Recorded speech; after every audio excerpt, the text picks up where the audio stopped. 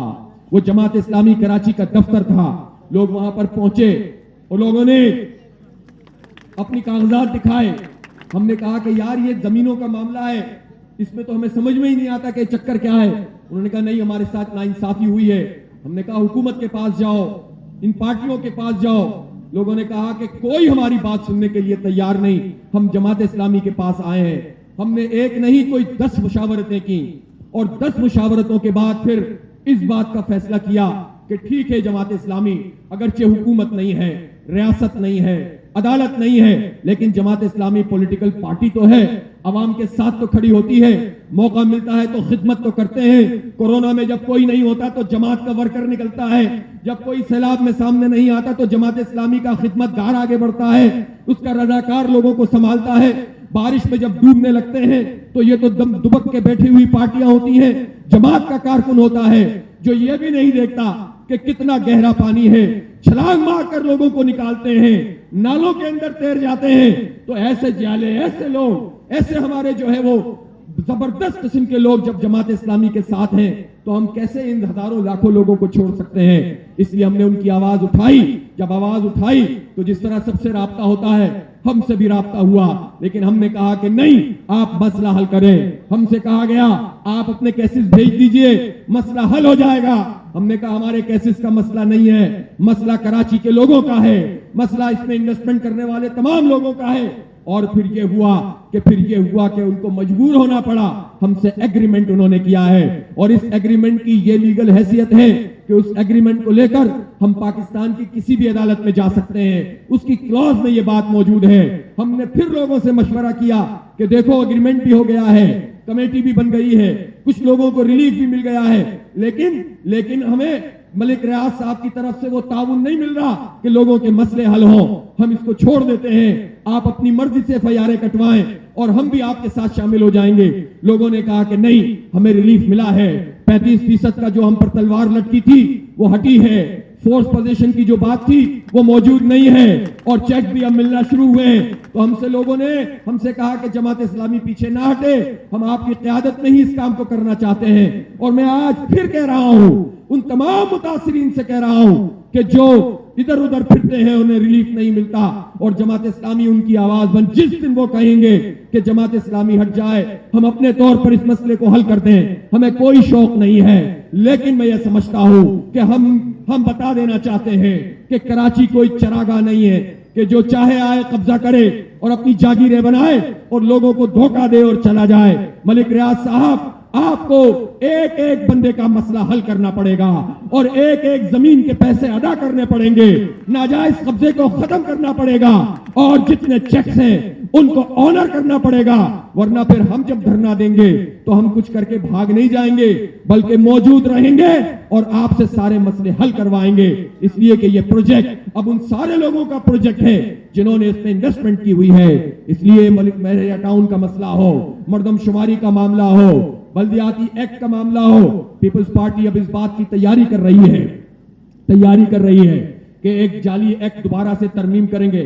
2013 کے ایکٹ میں لیپا پوتی کریں گے, اور اپنی اکثریت کی بنیاد کے اوپر وہ اس ایکٹ کو پاس کروانے کی کوشش کریں گے. اور اس میں جو تعاون حاصل ہوگا وہ MQM اور پیپلز پارٹی اور جو ہے وہ PTI کا ہوگا. اس لیے کہ وہ نعرے لگائیں گے, وہ احتجاج کریں گے, اور وہ واک آؤٹ کر کے چلے جائیں گے.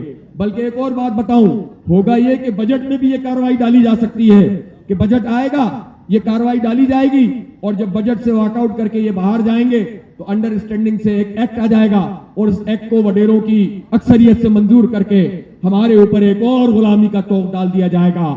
ہاں, MQM آپ کے خلاف کچھ نہیں کر سکتی, اس لیے کہ اس کی فائلیں بنی ہوئی ہیں اور آپ تو ہینڈز اینڈ گلوز رہے ہیں, آپ تو حکومتوں میں شامل رہے ہیں, جو پچھلا ایکٹ بھی تھا ایم کیو ایم کی رضامندی سے ہی بنا تھا, تو اس لیے ان کا یہ پرابلم نہیں ہے. پی ٹی آئی کو تو کراچی کا مسئلہ سمجھ میں ہی نہیں آتا, ان کے تو M N As M P S Karachi کی مین اسٹریم آبادیوں میں رہتے ہی نہیں ہیں. ان کی تو 14 ایم این ایز میں سے مجھے بتائیں, جمیل بھائی بتا رہے تھے کہ 11 یا 12 ہی شاید جو ہے وہ کراچی کی مین اسٹریم آبادیوں میں رہتے ہیں, ایک خاص جگہ پہ رہنے والے لوگ ہیں.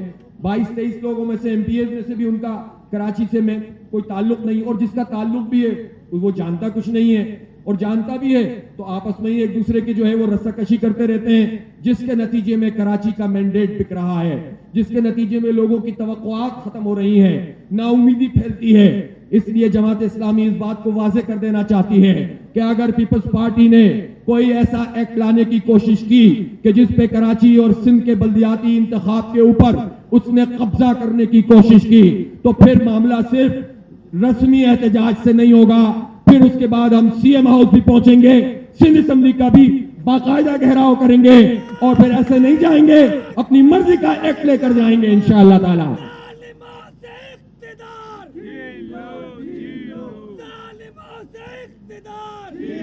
یہ کہاں کا تماشا ہے؟ 1500 یونین کونسلیں تقریباً سندھ بھر میں ہیں. کراچی کی آبادی آدھی آبادی ہے سندھ کی آبادی کا, اور اس جعلی مردم شماری کے نمبر بھی دیکھ لیے جائیں اس میں بھی 1/3 ہے, لیکن کراچی میں یونین کمیٹیاں 209 اور بقیہ سندھ میں یونین کمیٹیاں 1300 کچھ. 5-5 لاکھ روپے آپ یونین کمیٹیوں کو دیتے ہیں, حساب لگا لیجئے. کراچی جو 95% سندھ کا ریونیو جنریٹ کر رہا ہے اس کے لیے 10 کروڑ روپے, اور جو بقیہ سندھ ہے اس کے لیے کتنے کروڑ روپے, خود ہی گنتی کر لیجئے آپ, 60-65 کروڑ روپے بنتے ہیں. تو کیوں یہ فراڈ کرتے ہیں, کیوں لوگوں کو تقسیم کرتے ہیں؟ اس لیے ہمارا مطالبہ بہت واضح ہے, کم از کم 700 یونین کمیٹیاں کراچی میں ہونی چاہیے, ورنہ یہ حلقہ بندیاں قبول نہیں کی جائیں گی جو سندھ حکومت الیکشن کمیشن کے ساتھ مل کر جس پر کام کر رہی ہے. الیکشن کمیشن کوئی آزاد نہیں ہے, پیپلز پارٹی کا اس میں انفلوئنس ہے. اپنی مرضی کی حلقہ بندیاں, اپنی مرضی کا ایک اسمبلی سے پاس کروانا, اپنی مرضی کی ووٹر لسٹیں بنوانا, سسٹم پر انہوں نے اس طرح سے جڑوں تک بیٹھ گئے ہیں. کرپٹ مافیا کو ان کر دیا ہے, بیوروکریسی پوری کرپٹ, سندھ سیکریٹریٹ ایک خاص قسم کا منظر پیش کر رہا ہوتا ہے.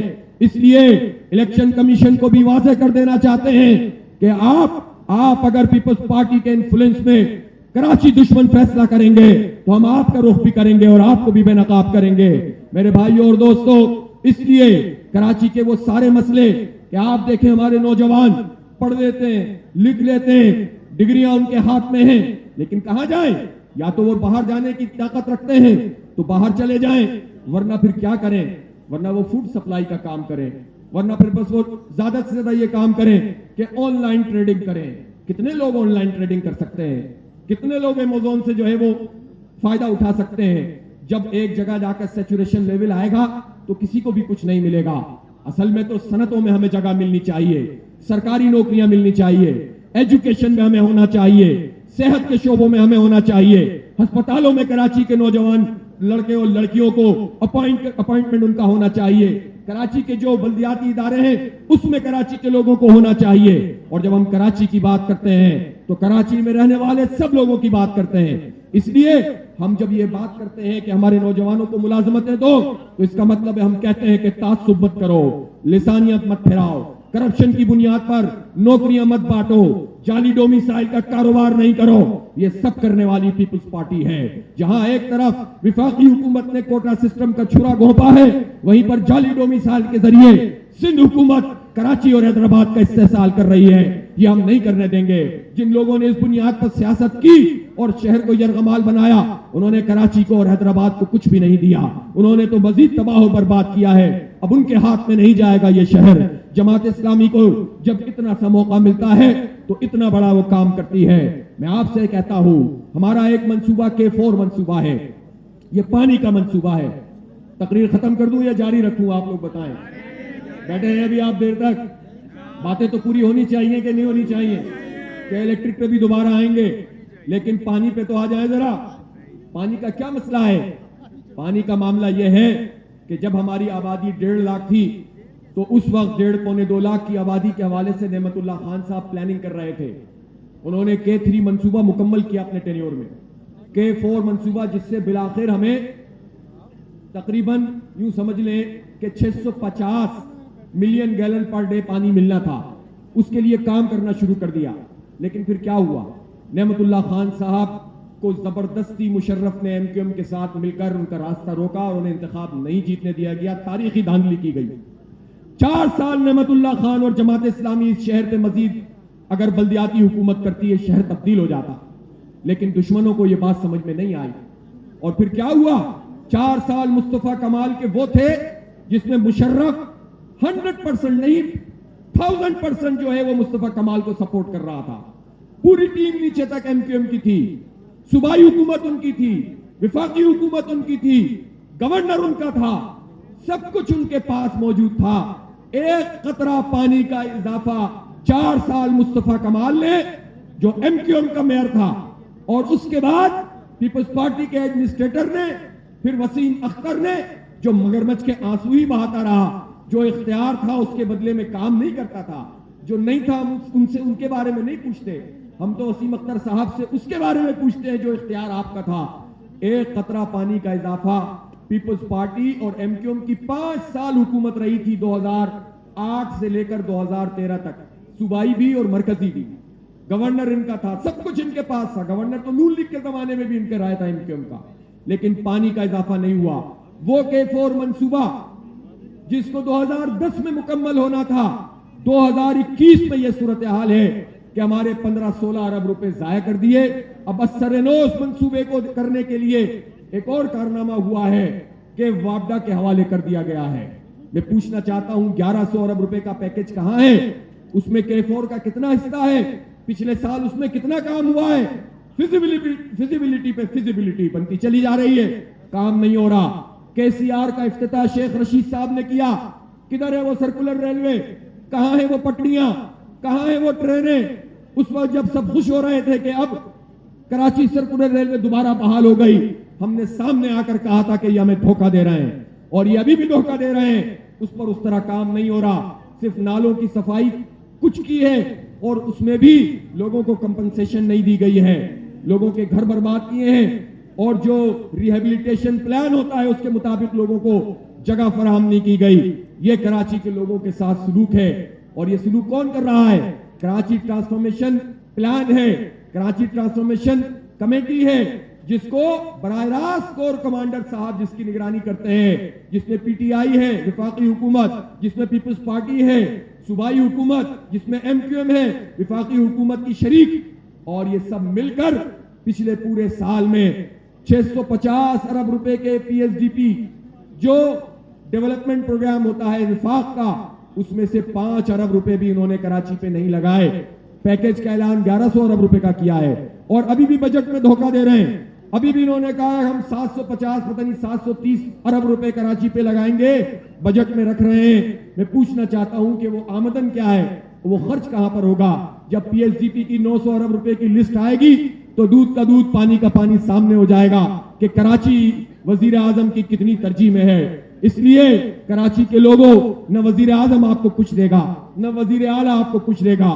آپ کو اپنا حق خود لینا پڑے گا, اور ان تکیوں پہ سہارا نہ لیں کہ جنہوں نے آپ کو ہوا دی ہے اور جنہوں نے آپ کو برباد کیا ہے. آپ کی جینوئن لیڈرشپ جماعت اسلامی ہے. جماعت اسلامی نے کراچی کے حقوق کی اس وقت بات کی تھی جب میئر افغانی موجود تھے, اور پوری بلدیہ ان کی خدمت کر رہی تھی اور کہہ رہی تھی کہ کراچی کو موٹر وہیکل ٹیکس دیا جائے.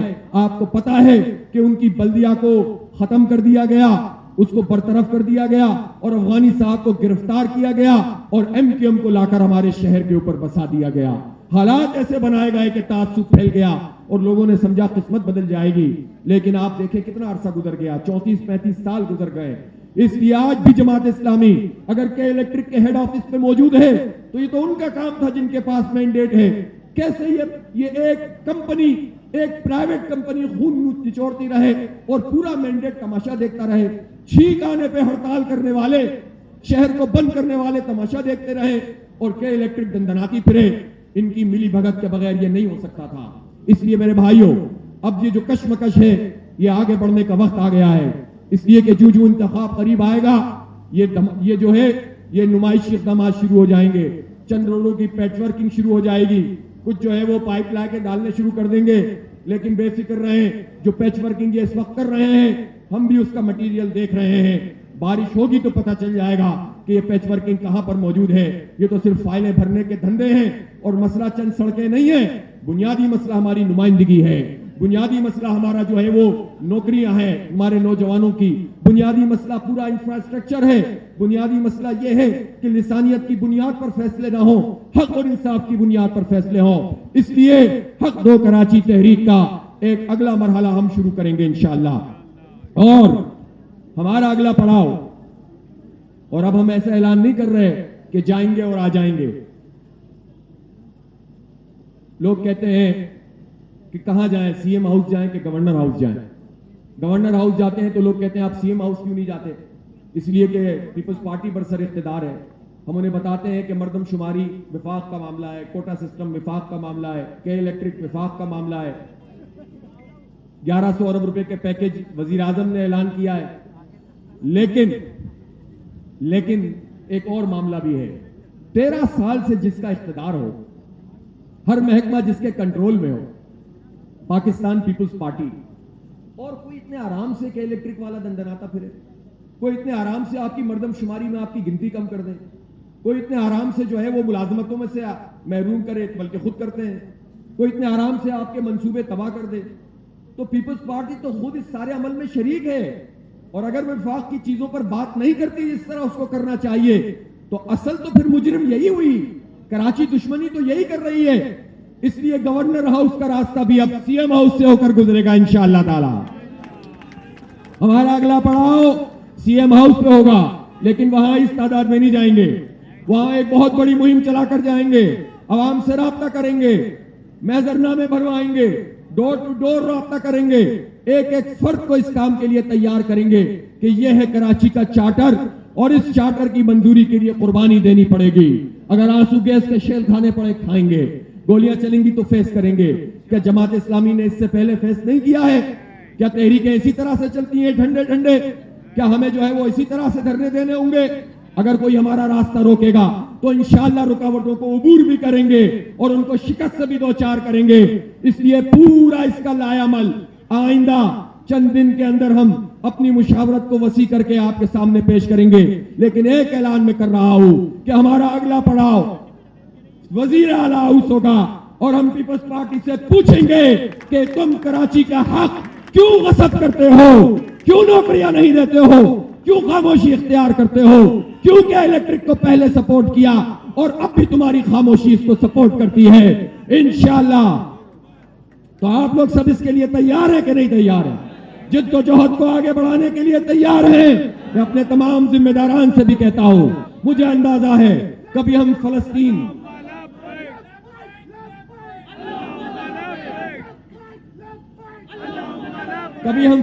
مارچ کرتے ہیں، اس کے لیے موبلائزیشن کرتے ہیں، کبھی ہم حق دو کراچی ریلی نکالتے ہیں، کبھی ہم اور اسی طرح لوگوں کے مسائل کے حل کے لیے مسلسل ہمارا کارکن متحرک رہتا ہے۔ ہمارے ذمہ داران بھی کہتے ہیں کہ ہمیں معمول کے کام بھی کرنے چاہیے، ہمیں تنظیم پہ بھی توجہ دینی چاہیے، ہمیں دعوت کے دیگر ذرائع بھی استعمال کرنے چاہیے۔ مجھے ان ذمہ داران کی باتوں سے 100% اتفاق ہے، لیکن ہمارے ذمہ داران اس بات کو بھی سمجھتے ہیں، جب ہم ان سے مشاورت کرتے ہیں تو ہم سب اس نتیجے پر پہنچتے ہیں کہ جب ظلم کے خلاف آواز اٹھا کر جد و جہد کو تیز کیا جاتا ہے تو دعوت کے نئے راستے نکلتے ہیں، نئے افراد تحریک میں شامل ہوتے ہیں، جد و جہد کے نئے عنوانات بنتے ہیں، اور اس کے نتیجے میں انقلابی تحریکیں اپنے راستوں کو متعین کرتی ہیں۔ ہمارے سارے ذمہ داران پھر اس نتیجے پہ پہنچتے ہیں کہ اس ساری محنت کو ان لوگوں کے ہاتھوں میں نہیں دے سکتے جنہوں نے پہلے بھی لوٹا ہے، پہلے بھی دھوکہ دیا ہے، ان کے ہاتھوں میں ہم نہیں چھوڑ سکتے۔ اب جماعت اسلامی اس شہر کے حق کے لیے ایک حتمی جد و جہد کو آگے بڑھائے گی انشاءاللہ۔ ہمارے ذمہ داران بیٹھیں گے، کارکنوں کی طرف سے ہمیں الحمدللہ یہ سپورٹ موجود ہے کہ جب ہم نے فیصلہ کیا ہے، کارکنوں نے لبیک کہا ہے، تو ظاہر ہے مشکل تو ہوتی ہے، پریشانی تو ہوتی ہے، ایثار تو کرنا پڑتا ہے، قربانی تو دینی پڑتی ہے، روزگار کی قربانی بھی۔ ہم نے تو جب بلدیہ میں ہمیں اختیار کیا، ہمیں کچھ نمائندگی ملی تھی نعمت اللہ خان کے زمانے میں تو ہمارے تو ناظمین، نائب ناظمین اور ہمارے تو کونسلرز نے اپنے کاروبار چھوڑ دیے تھے، کتنی مشکلات میں وہ پڑ گئے تھے، لوگوں کی خدمت کی تھی، انہیں صلہ نہیں ملا لیکن وہ صلہ اللہ سے مانگتے ہیں، اور اللہ تعالیٰ اس بات پر قدرت رکھتا ہے کہ وہ لوگوں کے دلوں کو بھی کھول دیتا ہے، وہ لوگوں کے حالات کو بھی بدل دیتا ہے، ان کی سوچ کو بھی بدل دیتا ہے۔ اب کراچی کے لوگوں نے تو سب کو دیکھ لیا ہے، کسی سے انہیں امید جو ہے وہ کوئی امید بر نہیں آتی، کوئی صورت نظر نہیں آتی، ان کو کوئی صورت نظر نہیں آتی، صرف ایک ہی راستہ ہے کہ جماعت اسلامی کے ساتھ لوگ نکلے۔ کل بھی کراچی کا مسئلہ جماعت اسلامی نے حل کیا تھا، آج بھی کراچی کے مسئلے کا حل صرف جماعت اسلامی کے پاس ہے۔ پورے مطمئن ہو کر آگے بڑھیں، پوری یکسوئی سے آگے جائیں، انتخاب کو بھی پوری طرح لڑیں گے، جد و جہد کو بھی تیز تر کریں گے انشاءاللہ، اور اگلا پڑاؤ سی ایم ہاؤس پہ ہوگا اور اس کی تفصیلات آپ کو چند دنوں میں ہم بتائیں گے انشاءاللہ۔ وآخر دعوانا الحمدللہ رب العالمین۔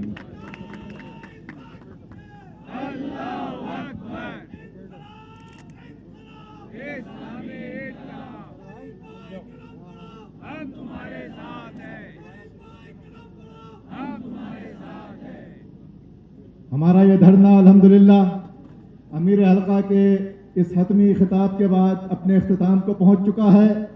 ہم اس کا اختتام انشاءاللہ دعا پہ کرتے ہیں۔ ہمارا جو اعلان ہے وہ ہو چکا ہے کہ جماعت اسلامی اس شہر کے بنیادی ایشوز کے اوپر آئندہ گورنر ہاؤس پہ دھرنا دے گی، اور اس کی سی ایم ہاؤس پہ، معاف کیجیے گا، وزیر اعلیٰ ہاؤس پہ دھرنا دے گی، اور انشاءاللہ تعالی اس کا تفصیلی ایجنڈا اور اس کی تفصیلات بعد میں آپ کے سامنے آئیں گی۔ اب میں امیر حلقہ سے دعا کی درخواست کرتا ہوں۔ ایک چیلنج اور بھی ہے، اور وہ یہ ہے کہ جب سے ایک منٹ رکیں، فلسطین مارچ ہوا تو ہمارے پیجز کے اوپر حملہ کیا گیا سوشل میڈیا پہ، اور بند بھی کیے گئے اور سلو ڈاؤن بھی کیا گیا ہے۔ یہ سب کچھ ہوگا جب آپ حق کی بنیاد پر کھڑے ہوں گے، جب آپ سیونیوں کے خلاف کھڑے ہوں گے، جب آپ بھارت جہاں پر فیس بک کا جو ہے ہیڈ آفس بنا کے رکھا گیا ہے اور اہم ترین عہدوں کے اوپر وہ لوگ ہیں، جب آپ کشمیر کی بات کریں گے تو کبھی جماعت کا پیج بند ہوگا، کبھی ہم لوگوں کا پیج بند ہوگا، تو یہ سارے کام چلیں گے، لیکن آپ اس چیلنج کو بھی قبول کریں۔ آپ اپنے ہر ذریعے کو استعمال کر کے آپ کا آج کی تقریر، آج کا پیغام، آج کا دھرنا، آج کا میسج، آپ کو اگر کتنا بھی یہ لوگ پیچھے دھکیلنے کی کوشش کریں، لیکن یہ گھر گھر پہنچنا چاہیے، یہ ہر ایک کے پاس جانا چاہیے، اس کے راستے آپ خود تلاش کریں۔ اب ماشاءاللہ آپ لوگوں کو ایڈیٹنگ بھی آتی ہے، آپ کو اپنی کام کی باتیں نکالنا بھی آتی ہیں، آپس میں لگے رہنے سے مسئلہ حل نہیں ہوگا۔ آپ کو بڑا کام کرنا ہے تو بڑے مقاصد کے ساتھ بڑے کام کرنے کے لیے تیار ہو جائیے، اور سوشل میڈیا کا ورکر بن کے اپنے ابلاغ کے اس راستے کو آگے بڑھائیے۔ ورنہ اگر آپ آپس میں بحث تو کرتے رہے، آپ زندگی بھر بحث کرتے رہے، مسئلہ اس سے حل نہیں ہوتا۔ کبھی بھی کوئی چیز پرفیکشن سے نہیں ہوتی۔ 50 غلطیاں میں کروں گا، 100 غلطیاں آپ کریں گے، 150 پھر میں کروں گا، لیکن کام تو ہم سب کو کرنا ہے۔ آپس میں غلطیاں ہی بتاتے رہیں گے تو کبھی بھی آگے نہیں بڑھ سکیں گے۔ تو جو آپ کو ڈیٹریکٹ کریں ان کو روکیں، اور آپ سوشل میڈیا کو اچھے مقاصد کے لیے، اپنے میسج کو آگے بڑھانے کے لیے استعمال کریں، اور جتنی سٹرائکس آپ کے پیجز پہ آ رہی ہیں اس کے مقابلے میں آپ خود سٹرائک کرنا شروع کر دیں، آپ لوگوں تک پہنچنا شروع کریں۔ انشاءاللہ فیس بک ناکام ہو جائے گا، سوشل میڈیا ناکام ہو جائے گا، جماعت اسلامی کا کارکن کامیاب ہو جائے گا انشاءاللہ تعالی۔ اللہم صلی علی سیدنا مولانا۔ اور میں اس موقع پر اپنے میڈیا کے بھائیوں کا بھی شکریہ ادا کرتا ہوں، یہ انہوں نے ہمیشہ ہمارا ساتھ دیا ہے۔ اور یہ جو ہمارے کیمرہ مین حضرات ہیں، کے الیکٹرک کا مجھے یاد ہے 28 مارچ کا وہ دھرنا 2017 کا، جس میں گولیاں چل رہی تھیں، آنسو گیس کے شیل تھے، تو ہم دیکھ رہے تھے کہ یہ سارے لوگ بالکل ہمارے ساتھ اس طرح سے لگے ہوئے تھے جس طرح یہ جماعت اسلامی کا نہیں، ان کا اپنا کام ہے، اور انہوں نے پروفیشنلزم کو بھی برقرار رکھا اور کراچی کا مقدمہ لڑا ہے۔ بس بدقسمتی سے کبھی کبھی مالکان اور اشتہارات اور یہ سب چیزیں راستے میں رکاوٹ بنتی ہیں، کوئی بات نہیں، آپ اپنا کام کریں، انشاءاللہ ہم جو ہے وہ اپنے ابلاغ کو انشاءاللہ آگے بڑھائیں گے۔ اللہم صلی علی سیدنا مولانا محمد وعلی آل سیدنا مولانا محمد وبارک وسلم رب اغفر وارحم وانت خیر الراحمین۔ یا اللہ ہمارا یہاں پر آنا قبول فرما، ہمارا یہاں پر بیٹھنا قبول فرما، ہم نے جو چیزیں یا اللہ جو فیصلے کیے ہیں اس کے مطابق صحیح منصوبہ بندی کے ساتھ اس کام کو انجام دینے کی توفیق عطا فرما، اور یا اللہ کراچی کے جو لوگ ہیں جو پریشان حال ہیں ان کی پریشانیوں کو دور فرما۔ یا اللہ جو لوگ ان سے رخصت ہو گئے، انتقال کر گئے ہیں، یا اللہ ان سب کی مغفرت فرما، ہمارے فلسطینی بھائیوں بچوں کی یا اللہ مدد فرما، شہداء کے درجات کو بلند فرما، اور یا اللہ قبلہ اول کو آزادی نصیب فرما، ہمارے کشمیری بھائیوں کو آزادی نصیب فرما، ہمارے روہنگیا کے بھائیوں کو یا اللہ آزادی نصیب فرما. یا اللہ جہاں جہاں مسلمان شام میں، لبنان میں، جہاں جہاں بھی طاغوت کے مقابلے میں جد و جہد کر رہے ہیں، یا اللہ انہیں کامیابی نصیب فرما.